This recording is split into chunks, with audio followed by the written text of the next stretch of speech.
Hi, this is Thomas with Believe in the Run. It's Robbie with Believe in the Run. And Robbie, what shoe are we talking about today? We're talking about the Topo Athletic Cyclone 2.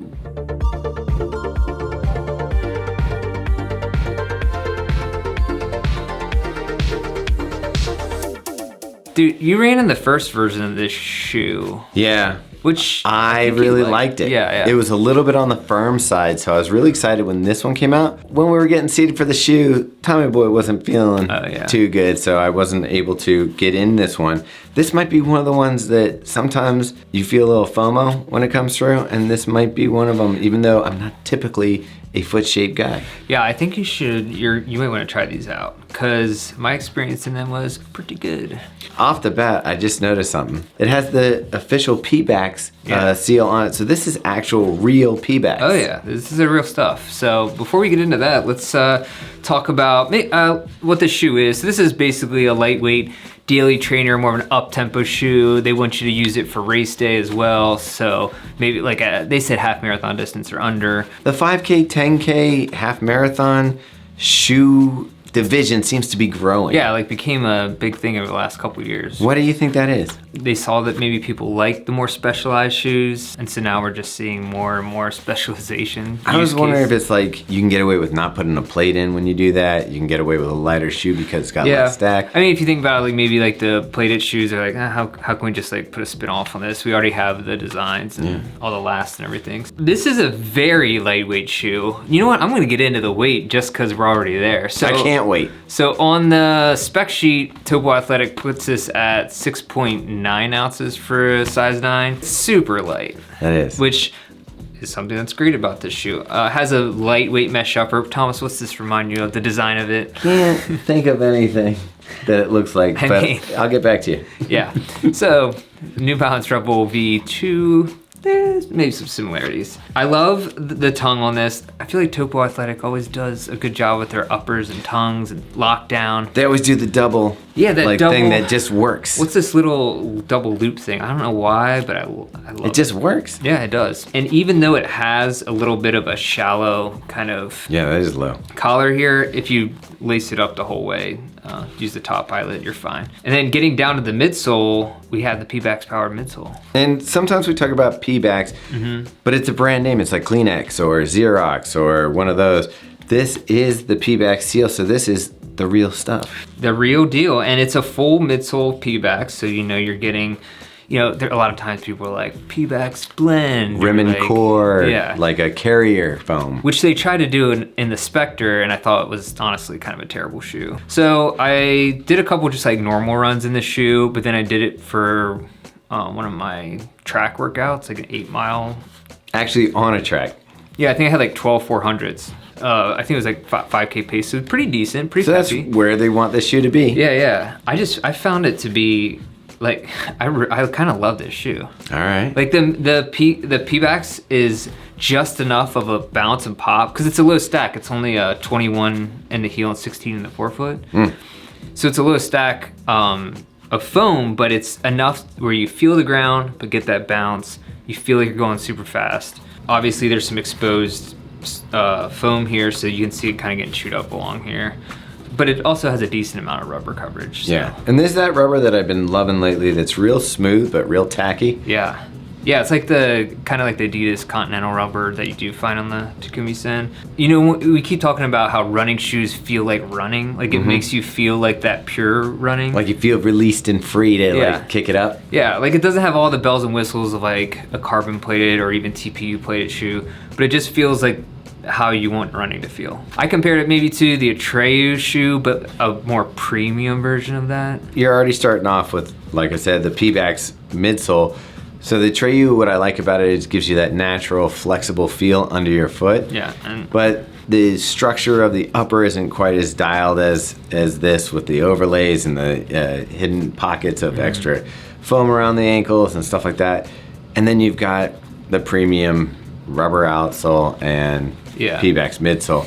So yeah, it would be a step up, ingredient-wise. It disappears on the foot. You just don't notice the shoe on your foot, really. Obviously, I'm not taking this out for long runs or doing anything crazy in it, and I'm not sure even for a half marathon I would actually. This is your choice? Yeah, I think it suits a little bit lower than that. I kind of feel like when people talk about half marathon shoes, you're just going to wear a marathon racer. Although, the price, Robbie, that could sway you to go to use something like this for a half marathon over a regular race day marathon shoe. Yeah, so this is $150. For some people, like, so that's right in there with like the 10K, what I feel is that 10K price range for I think racing. it's totally fair for Pebax shoe. Now, the last version was $120. Of course, I think that was EVA. Didn't have Pebax. Exactly. Yeah, the last one was so firm. It was a nice feeling, light, quick turnover shoe, but I can already tell like this one, the little extra bounce is going to give you that pop off your step. Two things. I think this is the best looking Topo, at least road shoe they've had. Yes.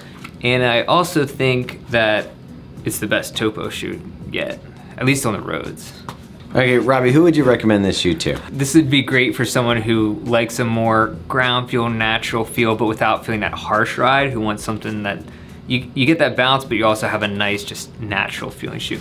I think in the written review I said ultra fans who are maybe turned off a little bit by the slimming of their shoes and like the Escalante and Rivera, like the Rivera gained a lot of weight this time around. So maybe people who are still looking for that lightweight, like pretty simple shoe. You know what I'm wondering? I want to jump over here. You felt, because it was only a 5mm drop, that it just didn't have that lean forward feel that you come to expect for some race day shoes.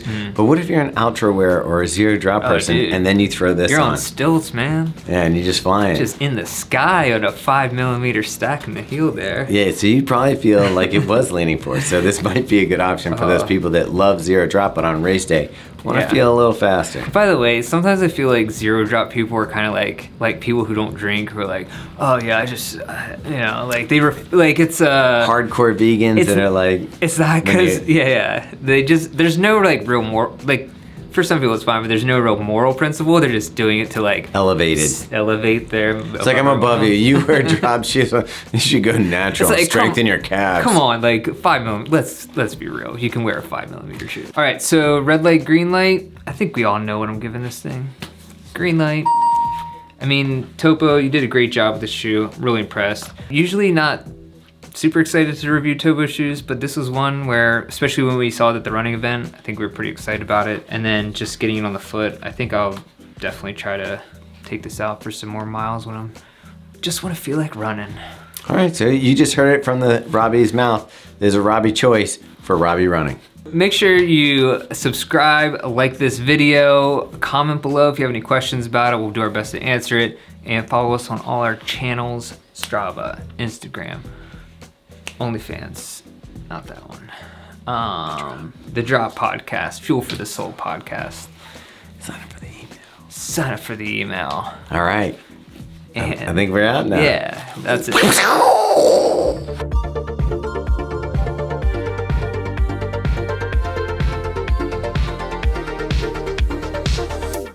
Cyclone Raiders. Dreaming like a cyclone. Is that the song? Well, Cyclone Raider is a song by one of the heavy metal bands, isn't it?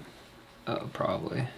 But that's like that hip hop song too, Cyclone. Yeah. Also, you rode on a cyclone at like the state fairs and stuff. Oh yeah, Cyclone is the worst. I'm not good with spinny rides. We should talk about like it. the salt and pepper shaker and stuff. We can talk about it. You ready to go? Yeah. The goat before the horse is a real saying, right? I think it's a cart before the goat. Oh, that's what it is. Yeah. You got to put the cart before the goat so we can jump on it and do kick flips off of it. Speaking of goat, we went to this really cool place in Houston called Rambling Goat? No. No. What was the name of it? It was the burger place. Rabid Goat? No, that's not it. Anyway. Wait, it starts in R. Does it? Yeah. Rootin' Goat? Nope. That's not it. No, I derailed this. I'm going to think about it for the whole I know, I derailed it.